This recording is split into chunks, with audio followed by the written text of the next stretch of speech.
ओम अज्ञानतिमिरान्धस्य ज्ञानाञ्जनशलाकया चक्षुरुन्मिलितमेन तस्मै श्रीगुरुवे नमः। श्रीचैतन्यमनोभीष्टं स्थापितं येन भूतले स्वयं रूपकदा मह्यं ददाति स्वपदान्तिकं वन्देऽहं श्रीगुरुः श्रीयुतपदकमलं श्रीगुरून् वैष्णवाचं श्रीरूपं साग्रजातं सगणरघुनाथान्वितं तं सजीवं साद्वैतं सावधूतं परिजनसहितं कृष्णचैतन्यदेवं श्रीराधाकृष्णपादान् सगणललिता श्रीविशाखान्विताश्च नित्यानंदम नमस्तुभ्यं प्रेमानंद प्रदायते कलौकलमस्य नाशाय जानवीपतये नमः।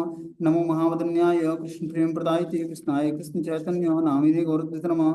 वंदे गुरुपद वंद भक्तवृंद समन्वितं श्री चैतन्य प्रभु वंदे नित्यानंद सहोदितं श्रीनंदनंदनं वंदे राधिका चरणद्वयं गोपीजना समायुक्तं वृंदावन मनोहरम। हे कृष्ण करुणा सिंधु दीनबंधु जगतपतये गोपेश गोपिकाकांत राधाकांत नमस्तुते। तप्त कांचन गौरांगी श्री राधे वृंदावनेश्वरी वृषभानुसुते देवी प्रणमामि हरिप्रिये। वाञ्छाकल्पतरुभ्यश्च कृपा सिन्धुभ्येव च पतितानां पावनेभ्यो वैष्णवेभ्यो नमो नमः। जय श्री कृष्ण चैतन्य प्रभु नित्यानंद श्री अद्वैत गदाधर श्रीवासादि श्री गौर भक्तवृंद। हरे कृष्णा कृष्ण कृष्णा हरे हरे, हरे राम राम राम हरे हरे। तो जो हम भक्ति करते हैं, भक्ति के तीन प्रकार हैं, ठीक है ना। साधना भक्ति, रागानुगा भक्ति और प्रेमा भक्ति। तो साधना भक्ति जब हम सिद्ध होती है हमारी, तो रागानुगा भक्ति में कन्वर्ट हो जाती है। रागानुगा भक्ति क्या होती है? रागानुगा मतलब हमारे अंदर ब्रज भक्ति उत्पन्न होती है और पांच रसों में भगवान से आदान प्रदान शुरू होता है हमारा, ठीक है ना। जब हमारी साधना भक्ति पूर्ण होगी तो हम पांच रसों में भगवान कृष्ण के साथ हमारा आदान प्रदान होगा, राधा कृष्ण के साथ। वो ब्रज भक्ति कहलाती है। और ब्रज भक्ति जब भगवान के नाम रूप गुण लीलाओं का दर्शन होने लगेगा, उसमें हम ओत पोत हो जाएंगे, तो भगवान से प्रेम उत्पन्न होगा, ठीक है ना। वो प्रेमा भक्ति कहलाती है। बता रहे हैं यहाँ पर कि जो है यह अनुपम ग्रंथ रागानुगा ब्रज भाव मई उपासना का प्रधान अंग है। इसकी भाषा गंभीर किंतु सहज बोधगम्य है। जो ये ग्रंथ हम लोग पढ़ने जा रहे हैं, ये रागानुगीय ब्रज भाव मई उपासना का प्रधान अंग है। इसमें इसमें रागानुगा भक्ति क्या है उसके बारे में बताया गया है। और इसकी भाषा बहुत ही गंभीर है, लेकिन बहुत ही सहज बोधगम्य है, बहुत ही सहज भाव से हमें समझ में आएगा, क्योंकि ये रूप गोस्वामी ने लिखा है इस ग्रंथ को। रूप गोस्वामी भगवान चैतन्य महाप्रभु के पहले भक्त थे, ठीक है ना। और अपना जो संप्रदाय है ब्रह्म माधव गौड़ी संप्रदाय, ये रूप गोस्वामी के बताए हुए सिद्धांत को ही फॉलो करता है। हम लोग रूपानुगा गौड़ी वैष्णव कहलाते हैं, ठीक है ना। हम लोग रूप गोस्वामी के फॉलोअर हैं। तो रूप गोस्वामी भगवान श्री चैतन्य महाप्रभु के निकटस्थ शिष्यों में से एक थे, मतलब पहले शिष्य थे रूप गोस्वामी। और इनके अर्चा विग्रह का नाम है राधा गोविंद देव जी। ये राधा गोविंद देव जी की आराधना करते थे, गोविंद देव जी जो वृंदावन में विराजमान है। इनकी समाधि राधा दामोदर मंदिर में है। और इन्होंने बहुत सारे ग्रंथ लिखे हैं, उसमें से एक ग्रंथ ये लिखा है जिसमें रागानुगा ब्रज भाव की भक्ति क्या है, उसकी उसके लक्षण, उसके पार्षदों के नाम, जो पांच रसों में भगवान से आदान प्रदान और सेवाएं करते हैं, उनकी विस्तृत जानकारी इस ग्रंथ में दी हुई है। और रागानुगा भक्ति का विस्तृत जानकारी दिया हुआ है। बोलते हैं श्री चैतन्य अभिष्ट संस्थापक श्रील रूप गोस्वामी ने अपने परम मधुर स्वभाववश इस ग्रंथ के बृहद भाग में वात्सल्य मधुर रस के परिकरों और लघु भाग के में सांख्य और दास्य रस के परिकरों का नाम रूप गुण और सेवा परिपाटी का संक्षिप्त किंतु मार्मिक वर्णन प्रस्तुत किया है। इस ग्रंथ में रूप गोस्वामी का प्रणाम मंत्र क्या है? श्री चैतन्य मनोविष्टम स्थापितम येन भूतले स्वयं रूप कदा मह्यम ददाति स्वपदान्तिकम। जो रूप गोस्वामी भगवान श्री चैतन्य महाप्रभु के हृदय के अभिष्ट को जानते थे, श्री चैतन्य मनोविष्टम स्थापितम येन भूतले, इस भूतल पर स्थापित किया उन्होंने भगवान श्री चैतन्य महाप्रभु के मनोभिष्ट को जान करके। क्या? ब्रज भक्ति, ब्रज को स्थापित किया उन्होंने। श्री चैतन्य मनोविष्टम स्थापितम येन भूतले स्वयं रूप कदा मह्यम ददाति स्वपदान्तिकम। तो ऐसे रूप गोस्वामी अपने हैं जो भगवान श्री चैतन्य महाप्रभु के हृदय की अविष्ट बातों को जानकर उन्होंने ब्रज भक्ति प्रदान की और ब्रज को स्थापित किया। ऐसे रूप गोस्वामी को हम लोग प्रणाम करते हैं। बता रहे हैं कि जो है श्री चैतन्य मनोअभिष्ट संस्थापक श्री रूप गोस्वामी ने अपने परम मधुर स्वभाव बस इस ग्रंथ में बृहद भाग में वात्सल्य रस और मधुर रस के परिकरों, लघु भाग में साख्य और दास रस के परिकरों, नाम रूप गुण और सेवा परिपाटी का संक्षिप्त किंतु मार्मिक वर्णन प्रस्तुत किया है। इस ग्रंथ में हम लोग जो पांच रसों में भगवान के भक्तों के साथ आदान प्रदान होता है रागानुगा भक्ति में, पहला है शांत रस, दूसरा है दास्य रस, तीसरा है साख्य रस, चौथा है वात्सल्य और पांचवा है माधुर्य रस। 5 रसों में जो अलग अलग दास और परिकर हैं भगवान के, जो नाम रूप गुण लीला और सेवा परिपाटी है, उसका इसमें संक्षिप्त वर्णन आप लोग पाएंगे। ग्रंथ में कहीं कहीं विशेष रूप से लघु भाग में श्रीला राधा गोविंद के रूप में अंग प्रत्यंग, उनके श्रृंगार और उनके द्वारा व्यवहृत अद्भुत वस्तुओं का बहुत बारीकी से वर्णन किया गया है। श्री कृष्ण और उनके परिकरों का यह सब परिचय एक साथ किसी भी दूसरे ग्रंथ में उपलब्ध नहीं है। जो रूप गोस्वामी ने इस ग्रंथ में सारे परिकरों का और सबका परिचय एक साथ इस ग्रंथ में दिया है। श्रील राधा कृष्ण के गणों अर्थात परिकरों का संक्षिप्त रूप में निर्देश कराने वाला होने के कारण इसका नाम श्री राधा कृष्ण गणोपदेश दीपिका है। इस ग्रंथ का नाम राधा कृष्ण गणोपदेश दीपिका है।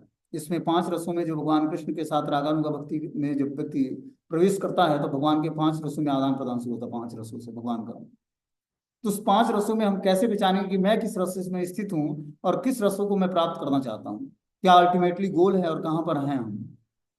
उस परिकरों के लक्षण क्या हैं जो शांत रस में भगवान की भक्ति करते, दास्य रस में करते, साख्य रस में करते, वात्सल्य रस में करते, माधुर्य रस में करते, उनके लक्षण क्या है, अपने लक्षण किस भक्त परिपाटी से मिल रहा है, तभी तो हम जानेंगे कि हम किस रसों में भगवान से आदान प्रदान कर रहे हैं। इसीलिए इस ग्रंथ को सुनना बहुत ही आवश्यक, हमने समझा कि सुनाना और जानना बहुत ही आवश्यक है। तो सुनाना तो आवश्यक है, मैं खुद भी जानता नहीं हूँ, इसलिए मैं जानना चाहता हूँ, इसलिए मैं इसको पढ़ने का या समझने का प्रयास करके और आप लोगों को समझाने का प्रयास कर रहा हूँ। ठीक है ना। इसमें बता रहे हैं कि ब्रज के शुद्ध रसिक भक्तों के मुख से भगवान की अप्राकृतिक लीला कथाओं का श्रवण करके जिस सौभाग्यशाली जीव के हृदय में ब्रजवासियों जैसे भाव द्वारा श्री कृष्ण की सेवा शुश्रूषा करने का लोभ जागृत होता है, वे रागानुगा भक्ति के अधिकारी होते हैं। देखो कितना टफ है रागानुगा भक्ति को प्राप्त करना। बोलते हैं कि ब्रज के शुद्ध रसिक भक्तों के मुख से भगवान की अप्राकृतिक लीलाओं का कथाओं का श्रवण करके जिस सौभाग्यशाली जीव के हृदय में ब्रजवासियों जैसे भावों द्वारा श्री कृष्ण की सेवा शुश्रूषा करने का लोभ जागृत हुआ है, वही रागानुगा भक्ति के अधिकारी हैं, और कोई अधिकारी नहीं।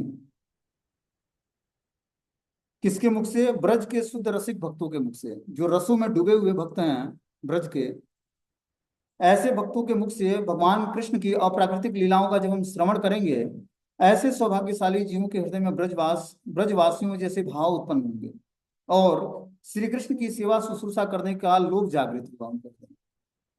यूं ही लोभ जागृत नहीं होगा जब तक हम किसी रसिक भक्त से भगवान की लीला, अप्राकृतिक लीलाओं जो प्राकृतिक नहीं है दिव्य है, ऐसी लीलाओं का जो हम श्रवण करेंगे, तब उस सौभाग्यशाली हृदय जीव के हृदय में ब्रजवासियों जैसी भक्ति, श्री कृष्ण की सेवा करने के लोभ जागृत होगा। उस तरह से नहीं हो। तो ये ब्रज भक्ति हम कहाँ से सीखते हैं? जब हम श्रीमद् भागवतम जैसे ग्रंथों को पढ़ते हैं, तब हमारे हृदय में धीरे धीरे भक्ति का जागरण होता है और हमारे नष्ट प्रायसु भद्रेषु नित्यम भागवत से गया। जब हम नष्ट प्रायसु मतलब हमारे सारे जितने भी अभद्रता है हृदय की नष्ट हो जाती है श्रीमद् भागवतम की कथा सुनने से। भगवान के शुद्ध भक्तों का जो नारायण के अलग अलग अवतार हैं, 24 अवतार जिसका वर्णन श्रीमद् भागवतम में मिलता है, जब वो उनके चरित्रों को और शुद्ध भक्तों के चरित्रों को सुनते हैं, तब धीरे धीरे हम भगवान श्री कृष्ण के बाल लीलाओं को सुनने की हमारे अंदर योग्यता आती है। 9th कैंटो तक जब हम श्रीमद् भागवतम में भगवान श्री नारायण के अलग अलग अवतारों का वर्णन और भगवान के शुद्ध भक्तों का चरित्र जब सुन लेते हैं, तब जाकर कृष्ण तत्व को जानने की हमारे अंदर योग्यता आती है।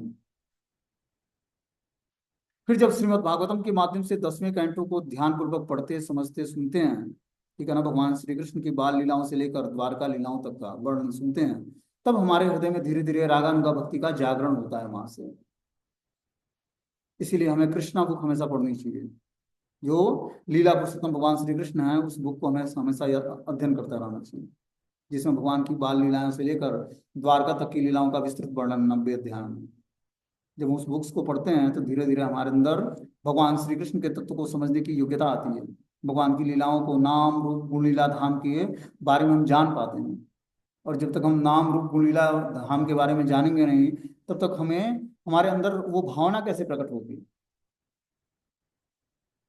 वो भावना को प्रकट करने के लिए हमें उस लीलाओं का श्रवण करना पड़ेगा, पठन करना पड़ेगा, तब जाकर हम धीरे धीरे भगवान के नाम रूप गुण लीलाओं के प्रति आकर्षण हमारा बढ़ेगा, धाम के प्रति, और फिर जाकर हमारे हृदय में रागानुगा भक्ति का प्रवेश होगा।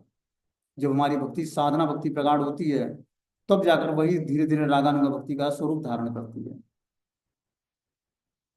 और रागानुगा भक्ति जब प्रगाढ़ होती है तो वही प्रेमा भक्ति का स्वरूप धारण करती है।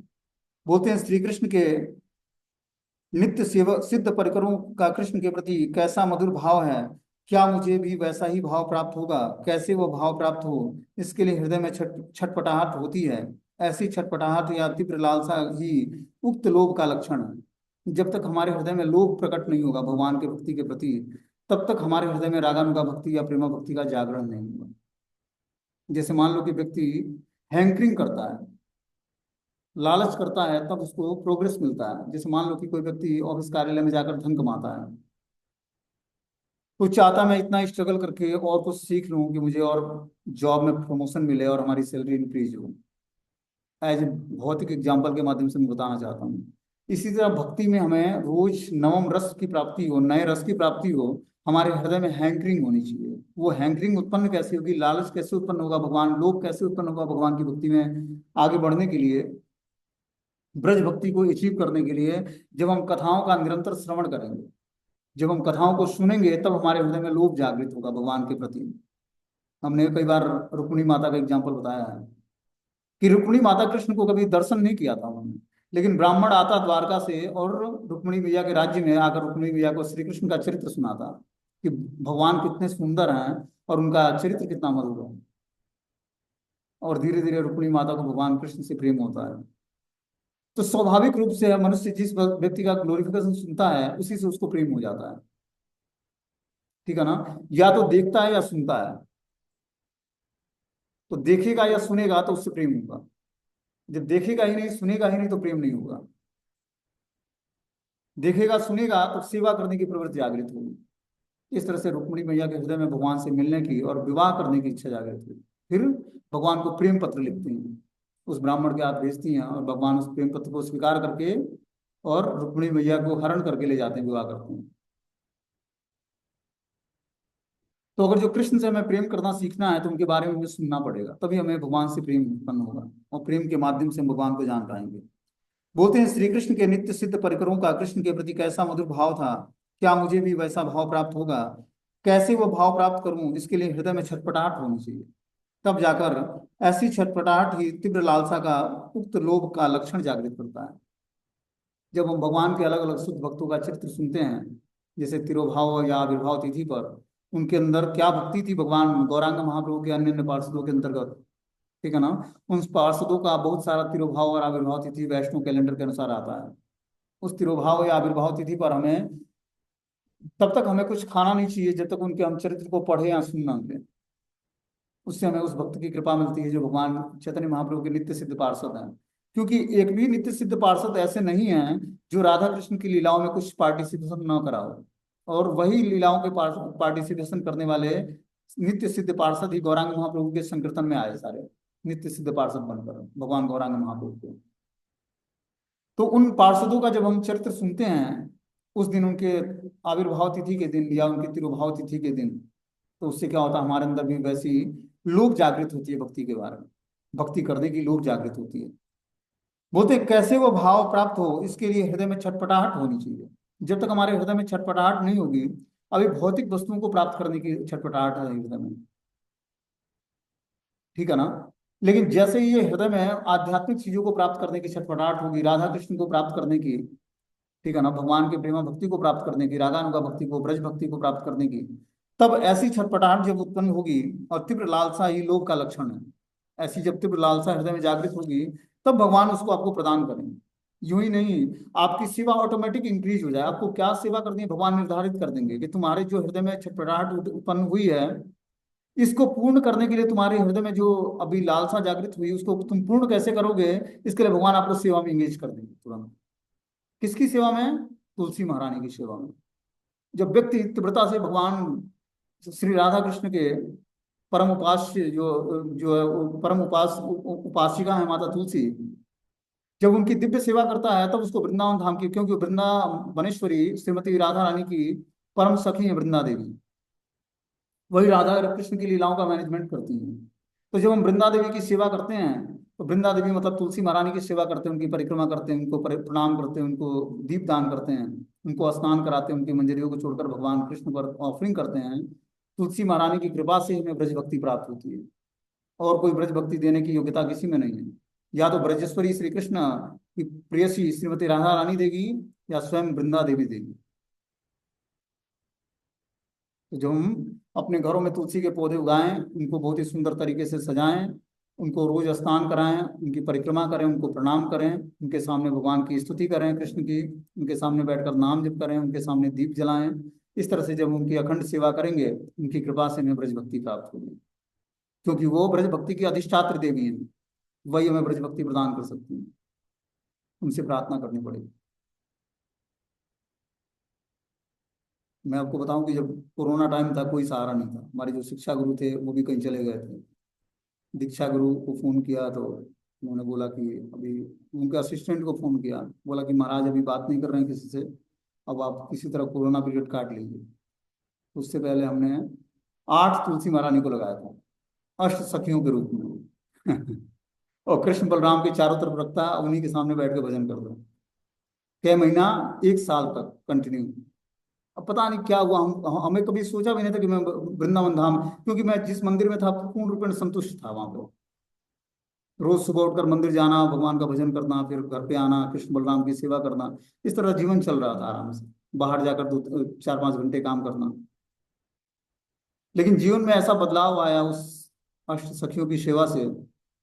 तुलसी महारानी के 8 गमलों में तुलसी जी को लगाया, और अष्ट सखियों की सेवा से हुई, 8 सखियों के रूप में भगवान ने। उसी सेवा से मैं ब्रज धाम की प्राप्ति हुई। यूं ही भगवान ने उठाकर यहाँ पर बसा दिया, और पूछा, मतलब ऐसा लगा कि जैसे भगवान ने पहले ही अरेंजमेंट कर रखा हो यहाँ पर। और वास्तव में आश्चर्यजनक चीज थी, आश्चर्यजनक घटना थी। ये सबको नहीं बताना चाहिए, लेकिन भगवान की ऐसी तुलसी महारानी की कृपा हुई है। तुलसी महारानी की कृपा से हुआ ब्रज धाम की प्राप्ति। और यहाँ पर रहने की योग्यता वही देंगी, और कोई योग्यता नहीं दे सकता। उनकी कृपा से ही ये योग्यता आएगी आपके अंदर। और अपनी सेवित तुलसी महारानी को जल्दी किसी को देना नहीं चाहिए। जिसकी हम सेवा करते हैं, पहले तो उनको किसी को दर्शन नहीं कराना चाहिए। देखने में भी दूर दूर की, भाई बहुत सुंदर तुलसी है तुम्हारे में, ना ना ना ना, कभी भी किसी को ऐसा। मैं तो उनको ठंड में, अब विश्वास नहीं मानो, बाहर से उठाकर अपने घर में रखता था रेगुलर। धूप निकले तो बाहर, फिर अंदर। छोटा सा रूम था, उसी रूम में उनको रखता, उसी में सोता, उन्हें उसी में जाप करता, उसी में सब कुछ। इस 12 साल के जीवन में, जब से मैंने पारिवारिक जीवन से निवृत्त हुआ, मैं छोटे रूम में ही रहता हूँ। और अभी आप विश्वास नहीं मानोगे, मेरा जो रूम है वो 6 बाई 6.5 का है। कितना? 6 फीट लंबा। आदमी की हाइट 5.5 फीट होती है, और हमारे रूम की हाइट जो है, लंबाई जो है 6 फीट है। चौड़ाई 6 फीट और लंबाई 6.5 फीट। उसी में प्रसन्न मुद्रा में। ऐसा नहीं कि किसी चीज की कमी है। बड़े रूम की तलाशी नहीं है मुझे, क्योंकि बड़े रूम में मन भटकाव बहुत होता है। उसमें एकाग्रता बहुत कंसंट्रेट होता है, दिमाग एकाग्र हो जाता है। तो उस तुलसी महारानी की सेवा से ही व्यक्ति को ब्रज भक्ति प्राप्त हो सकती है। बता रहे हैं कि जो है, जब साधक के जीवन में ऐसी अवस्था आती है, तब वो महाजनों द्वारा दिखाए गए मार्ग का अनुसरण करते हुए साधक देह से बाहर श्री रूप सनातन आदि ब्रजवासियों के अनुगत्य में, उनके जैसे श्रवण कीर्तन संख्या पूर्वक नाम गान आदि कायिक सेवा तथा सिद्ध देह से शिला ललिता विशाखा रूप मंजरी आदि के अनुगत्य में मानसी सेवा करता है। देखो, ये ब्रज भक्ति प्राप्त करने का रास्ता क्या है। कि व्यक्ति जब महाजनों गतो, क्या है श्लोक जो है, महाजनों पथो, महाजनों के पथ पर जो व्यक्ति चलकर और फिर जाकर ब्रज भक्ति को प्राप्त करता है। महाजन कौन कौन है? 12 महाजन। ब्रह्मा, शिव, नारद, जनक, कपिल, व्यासदेव, यमराज, भीष्मदेव, और एक और हमें नाम ध्यान नहीं आ रहा है। तो इस तरह से 12 महाजन हैं। 12 महाजनों में से किसी भी एक महाजन से के चरित्र को आप पढ़ो और उसका पालन करो। जब इस तरह से उस 12 महाजनों में से किसी, प्रहलाद महाराज भी एक महाजन है, इस तरह से 12 महाजन है, ठीक है ना। तो 12 महाजनों का चरित्र जो है श्रीमद् भागवतम में दिया हुआ है। उस 12 महाजनों में से किसी भी एक महाजन का चरित्र हम पढ़कर और उससे साधन भक्ति करेंगे, तब क्या होगा, धीरे धीरे मार्ग का अनुसरण करते रहेंगे, महाजनों कि जिस रास्ते पर महाजन चले हैं उस रास्ते पर चलकर उनका अनुसरण करके साधन करके देह से बाहर श्रील रूप गोस्वामी और सनातन गोस्वामी आज ब्रजवासियों के आनुगत्य में उनके जैसे श्रवण कीर्तन और संख्या पूर्वक नाम गान आदि कायिक सेवा और सिद्ध देह में श्री ललिता विशाखा रूप मंजरी आदि के अनुगत्य में मानसिक सेवा करता है। पहले कहाँ से शुरू हुआ? महाजनों से। जो महाजन श्रीमद् भागवत में जो चरित्र मिलता है हमें, इस 12 महाजनों में से किसी भी एक महाजन को हम चूज करें और उसके अनुसार जिस अनुसार वो भक्ति किया है, जो प्रार्थनाएं किया है, जो भगवान को प्रार्थनाएं अर्पण किया, उस प्रार्थनाओं को हम रेगुलर बेसिस भगवान के सामने अर्पण करें। और भक्ति के जो है गुरु परंपरा से जो मंत्र प्राप्त हुआ दीक्षा के टाइम, उस मंत्र का ध्यान पूर्वक जप करें। उस महाजनों के द्वारा जिस पाथ पर चला गया उस पाथ पर चलने का प्रयास करें। उनके द्वारा जो जो स्तुति गाई गई है उस स्तुति को गाने का प्रयास करें। खासकर जो अपनी परंपरा के आचार्य हैं नारद और व्यास जी और ब्रह्मा जी, इन्होंने बहुत सारी स्तुति ब्रह्म संहिता में नारद मुनि के द्वारा बहुत सारी स्तुतियां गाई गई हैं जो श्रीमद् भागवतम में हैं। और व्यास देव तो पूरे श्रीमद् भागवतम में स्तुतियों से ही भरा हुआ है। उस स्तुतियों को उठाएं जो अपने फेवरेबल हो, उस स्तुतियों को भगवान के सामने गाएं, तब आपकी साधन भक्ति में धीरे धीरे सिद्धि प्राप्त होगी। ऐसा नहीं बस 16 माला जब कर लिया कि इस तरह भोग लगा कर प्रसाद कर रहे हैं, उसका सेवा कर रहे हैं, सब चल रहा है, बस फर्स्ट क्लास से हो जाए और कुछ सब करने की जरूरत नहीं है। अरे ये प्रारंभिक दिया है जो भी आचार्य ने हमें दिया है, आचार्य परंपरा से जो हमें प्राप्त हुआ है, ये प्रारंभिक विषय वस्तु है। अब प्रारंभिक विषय वस्तु से थोड़ा ऊपर उठकर और भी भक्ति के स्टैंडर्ड को बढ़ाना है। इसीलिए साधना रिपोर्ट जब हम भेजते हैं तो पता लगता है कि भक्त किस स्थिति में है, उसको कहाँ ले जाना है। हम 2-4 महीने 2-4 दिन भेजते हैं, छोड़ो क्या साधना रिपोर्ट, प्रभु से क्या मतलब है और हमसे क्या मतलब भेजने का। हम अपने रास्ते, वो अपने रास्ते। हमने बोला चलो ठीक है भैया, जिस तरह भक्त लोग चलना चाहते हैं शांतिपूर्वक पढ़ा। अब हमने भी सीख लिया कि भक्तों को पढ़ाना कैसे है। जो शास्त्र में दिया है उसको बता देना है। सब अपने अपने मन से ट्रेंड है, अपने अपने हिसाब से भक्ति करेंगे, क्या समस्या है? अपने अपने को हमें भक्तों से सीखने को मिला कि हमें किस तरह से भक्ति करनी है, हमें किस तरह भक्ति बतानी है, वो नहीं सीखने को मिला। हमें हमें मिला कि भक्तों से किस तरह व्यवहार करना है, कितना ही उनको बताना है जितना उनकी जरूरत है, जितना वो जानना चाहते हैं, उससे ज्यादा नहीं। यह आप लोगों ने हमें शिक्षाएं प्रदान किया है। अब उसी शिक्षाओं को मैं पालन करूंगा, क्योंकि आप लोग रिस्पॉन्सिबिलिटी लेने को तैयार नहीं हैं। और जब आध्यात्मिक जीवन में रिस्पॉन्सिबिलिटी नहीं लेगा व्यक्ति तो उसका एडवांसमेंट नहीं है। समझ रहे बात? ये हमारी आवश्यकता नहीं है कि आप हमें साधना रिपोर्ट भेजते हो। आप बैठे बैठे जहाँ बैठे हो वहां से आपकी साधना रिपोर्ट कहाँ रही है? ब्रजधाम वृंदावन में, जहाँ भगवान नित्य कड़कड़ में वास करते हैं, वहां पर पढ़ा जा रहा है तो भगवान कड़कड़ में वास करके सुन रहे हैं। उस आपके साधना रिपोर्ट कहाँ कर रहे हो उससे मतलब नहीं है, आपकी रिपोर्टिंग कहाँ हो रही है उससे मतलब है। वो साधारण, आप लोगों ने उसको बहुत ही साधारण समझ लिया कि वो साधारण चीजें हैं, वो साधारण चीजें नहीं है। अब कहाँ पता नहीं कहाँ भक्ति कर रहे हो, बॉम्बे दिल्ली और कलकत्ता मेरठ अहमदाबाद, अब वहां से साधना रिपोर्ट कहाँ आ रही है? ब्रजधाम वृंदावन में। और यहाँ पे पढ़ा जा रहा है, सुना जा रहा है, उसको देखा जा रहा है। तो देखा जा रहा है तो बहुत बड़ी बात है, ये साधारण चीजें मत समझना। तो कैसे व्यक्ति आगे बढ़ेगा? अब उसकी स्थिति पता रहेगी तभी तो उसको बताया जाएगा भाई कि अब आगे की स्थिति क्या है तुम्हारी, आगे क्या करना है तुम्हें। तो अगर जो खुद व्यक्ति समझता है तब तो बहुत अच्छा है कि खुद वो समझ लेता है कि मुझे क्या स्थिति का पाठ करनी चाहिए, कैसे आगे बढ़नी चाहिए। वही यहाँ पर बता रहे हैं कि जब व्यक्ति महाजनों, अब ये चलो आप लोग नहीं बेचते, नहीं कुछ पता लगने देते, तो जो मैं बता रहा हूँ उसको ध्यानपूर्वक सुनो, उसको पालन करने का प्रयास करो। श्रीमद् भागवतम में जो महाजनों का चरित्र दिया है, जो उनके द्वारा प्रेयर्स किए गए हैं, जो स्तुति पाठ की गई है, उस मार्ग का पालन करना शुरू करो पहले तो। उसके द्वारा जो स्तुति गाई गई है उस स्तुतियों को गाओ, फिर जाकर साधक सिद्ध देह से शिल रूप गोस्वामी और सनातन गोस्वामी जैसे ब्रजवासियों के अनुगत्य आकर श्रवणम कीर्तनम और संख्या पूर्वक नाम गान करेगा। संख्या पूर्वक नाम गान ये बहुत ही आवश्यक है। माला की क्वांटिटी को संख्या पूर्वक रोज पूरा करना, 16 माला से आगे बढ़ना जो बहुत जरूरी है। जब हम संख्या पूर्वक नाम गान रेगुलर फिक्स करके माला की फिक्स क्वांटिटी रोज भजन करेंगे, तब जाकर हम धीरे धीरे जो है रूप और सनातन गोस्वामी जैसे ब्रज वासियों के अनुगत्य होकर श्रवणम कीर्तन करके संख्या पूर्वक नाम गान करके कायिक सेवा मतलब शारीरिक सेवा करके और सिद्ध देह में शिला ललिता विशाखा और श्री रूप मंजरी आदि के अनुगत्य में मानसिक सेवा का अधिकार प्राप्त करेंगे। ललिता विशाखे के अंडर में कौन है? रूप मंजरी है, रूप गोस्वामी जो इस ग्रंथ को लिख रहे हैं कि कैसे आपको राधा कृष्ण की सेवा मिलेगी। आपको क्या करना पड़ेगा? पहले महाजनों के द्वारा जो श्रीमद् भागवतम में वर्णन है उसका चरित्र, उस चरित्र को फॉलो करना पड़ेगा, उनकी स्तुति पाठ करनी पड़ेगी भगवान के सामने जो उन्होंने गाया है। फिर धीरे धीरे आपके अंदर ब्रज भक्ति का उदय होगा, श्रवणम और कीर्तनम करोगे, संख्या पूर्वक नाम गान करोगे, तब जाकर धीरे धीरे कायिक सेवा करोगे। कायिक मतलब शारीरिक सेवा कुछ राधा कृष्ण की करो, श्री विग्रहों को स्थापित करो, गौर नित्यानंद भगवान के जो स्वयं राधा कृष्ण के मिलित स्वरूप हैं, उनकी सेवा करोगे कायिक रूप से, शारीरिक रूप से, तब जाकर धीरे धीरे सिद्ध देह प्राप्त होगा। सिद्ध देह से ललिता और विशाखा की अंडर गाइडेंस में जो रूप मंजरी हैं, उन्हीं का हम लोग अनुगत्य प्राप्त किए हैं इस गौड़ी वैष्णव परंपरा में, क्योंकि हम लोग रूप गोस्वामी के फॉलोअर हैं। तो जब हम सिद्ध देह प्राप्त करेंगे, सिद्ध भक्ति होगी हमारी रागानुगा भक्ति, तो हम लोग रूप गोस्वामी के अनुगत्य हो जाएंगे, और फिर जाकर हम राधा कृष्ण की सेवा करने की योग्यता रूप गोस्वामी हमें प्रदान करेंगे, गुरु हमें प्रदान करेंगे। गुरु हमारे रिप्रेजेंटेटिव हैं रूप गोस्वामी को। तो हमें अपने गुरुदेव के आज्ञा का पालन करना है। किस मूड में? जिस मूड में गुरुदेव हमें आज्ञा देते हैं।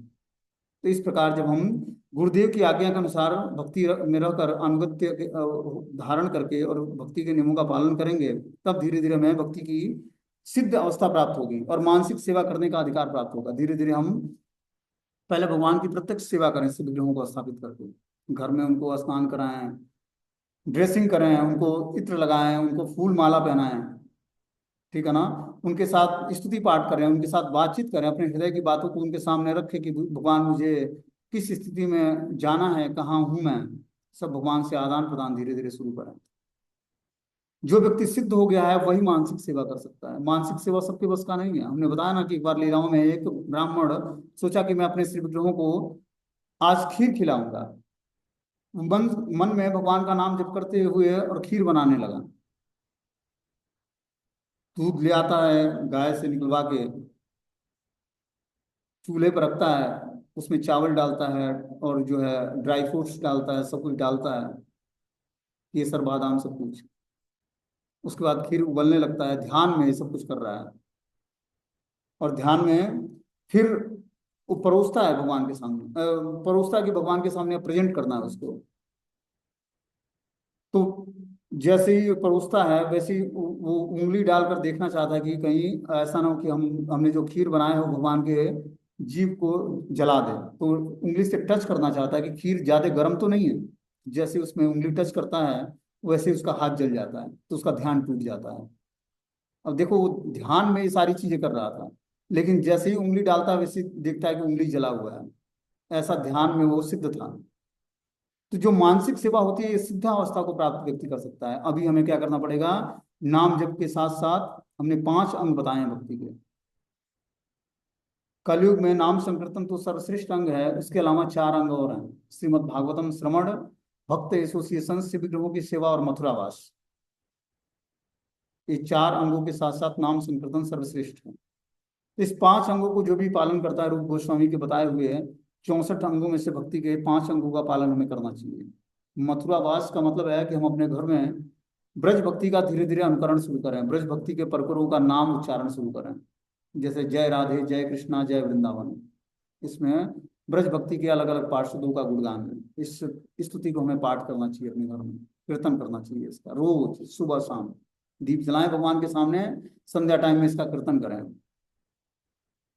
रूप गोस्वामी, सनातन गोस्वामी जैसे 6 गोस्वामी को ग्लोरीफाई करें घर में। जब हम इस तरह से करेंगे तब जाकर इनकी कृपा के माध्यम से हमारे अंदर ब्रज भक्ति का उदय होगा। ब्रज भक्ति कोई काल्पनिक नहीं है कि आया वृंदावन का चिंतन कर रहे हैं कि वृंदावन में अलग अलग घाट हैं और वो ये सब तो चीजें ठीक है, लेकिन ब्रज भक्ति प्राप्त करने के लिए आपको प्रैक्टिकली उस रास्ते पर उतरना पड़ेगा जिस रास्ते पर रूप गोस्वामी और सनातन गोस्वामी चले हैं। उनके अनुगत्य होकर, गुरु के अनुगत्य होकर ही हम ब्रज भक्ति को प्राप्त कर सकते हैं, यूं ही नहीं। तो इस प्रकार जब हम करेंगे तब जाकर हमें धीरे धीरे ब्रज भक्ति को जान पाएंगे। बोलते हैं उस अप्राकृतिक चिन्हमय मानसी सेवा का अनुसरण करने के लिए श्री कृष्ण राधा कृष्ण के जिस नित्य परिकरों का परिचय और उनकी प्रेममय सेवा की प्रणाली को जानने की आवश्यकता होती है, उसी का ही इस ग्रंथ में वर्णन किया गया है। प्रसंग वशात यह कहना अतिशयोक्ति नहीं होगा कि सिद्ध दशा में उपासक की परिपूर्णता के लिए यही ग्रंथ एकमात्र पथ प्रदर्शक है। धीरे धीरे रागानुगा भक्ति में सिद्धि प्राप्त करने के लिए ये ग्रंथ जो है एक पथ प्रदर्शक के रूप में है, जो कि शिला रूप गोस्वामी ने इस ग्रंथ को लिखा है। बोलते हैं यह उपासना की सिद्ध पद्धति को परिपूर्ण बनाने वाली है। इस ग्रंथ के जो ज्ञान है ये हमारी उपासना के सिद्ध दशा को प्राप्त कराने वाले ज्ञान है। ठीक है ना। तो ये ज्ञान को जब हम सीखेंगे, सुनेंगे, समझेंगे, तब हम जान पाएंगे। तो इस प्रकार शिला रूप गोस्वामी का यहाँ पर चरित्र का वर्णन है। अब इस ग्रंथ में आगे बता रहे हैं कि जो है प्रस्तुत ग्रंथ में वैष्णव तोषी टीका में वर्णन है कि श्रीमद् भागवतम के 10वें स्कंद में वैष्णव तोषणी नामक टीका के अंत में शिला रूप गोस्वामी द्वारा रचित ग्रंथों का इस प्रकार वर्णन हुआ है।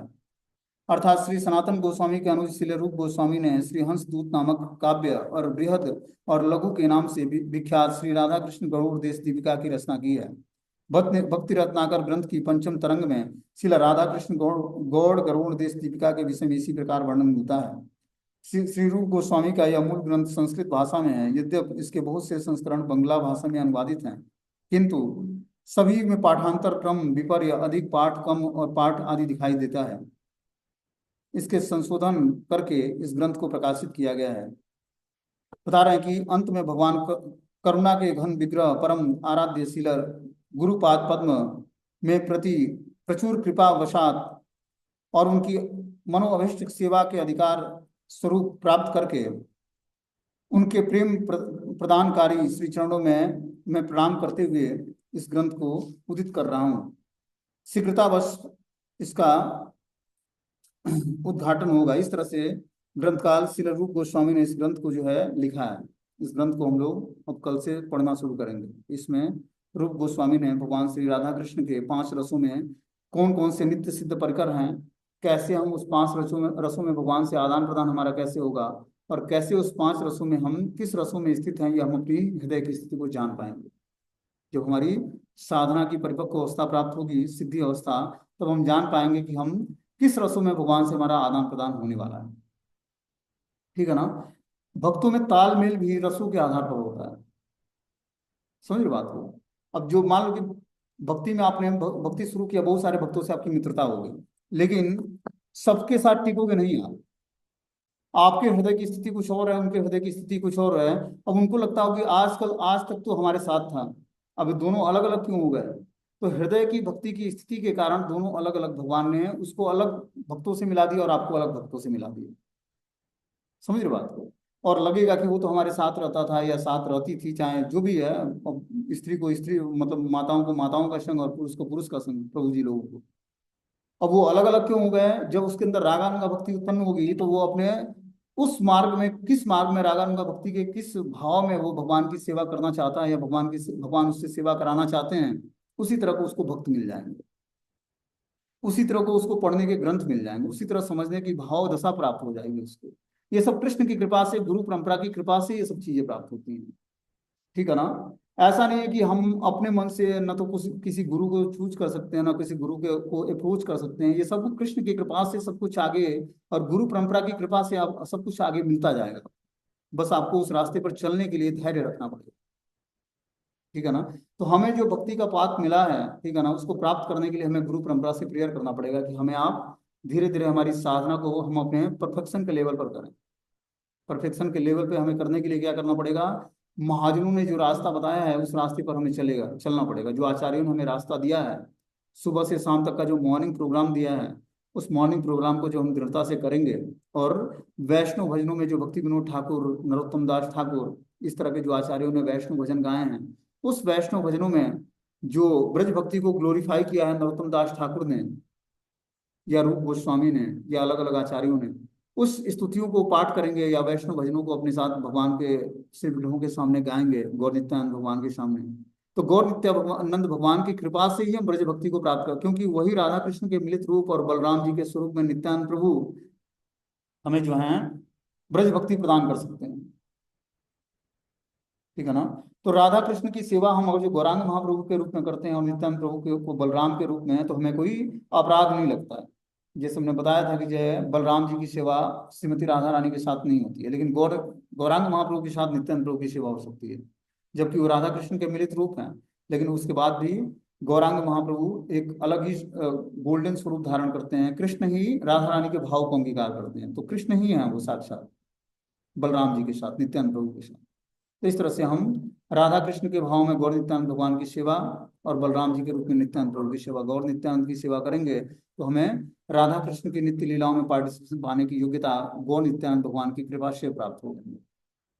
और इस कलयुग के हम लोग के इष्ट आराध्य ही भगवान गौरांग और नित्यानंद प्रभु हैं, जो ये ब्रह्म माधव गौड़ी वैष्णव के फॉलोअर हैं, जो रूप गोस्वामी के फॉलोअर हैं। उनके इष्ट आराध्य कौन है? निताय गौर सुंदर।